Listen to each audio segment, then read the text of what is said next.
Ano bang gagawin ko? Kung sakaling may isang menor de edad, ay hindi ko naman din siyempre alam na menor de edad siya. Alam ko lang na motorista siya. So, nagmomotor siya. Nagasgasan niya yung kotse ko. Anong gagawin ko? Bagong henerasyon ng mga punyeta sa kalsada, mga, uy, gagi, totoo. Ay nako, hindi, ay nako.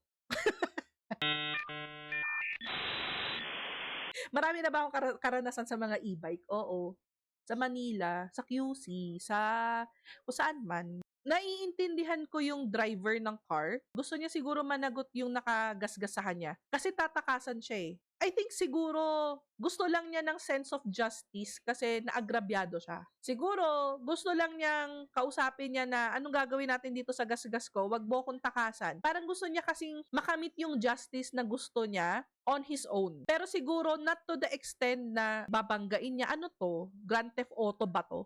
Ha? Dito pa lang, binunggunan niya dito. Yung intention niya is tumigil. Siguro businahan mo kasi parang wala namang busina eh. Hanggang sa ma-rattle yung mga tao at harangin yung motor. I think I would do that. Magkakos ako ng scene. Pero hindi ko siya sasagasaan. Sisigaw ko pag nagkaganyan, nakasagasa yung, oo, parang bababa ko yung bintana ko, nakasagasa siya. Nasagi niya ako, tumatakas yung motor. At least, 'di ba? People might help you. People might, stop the car.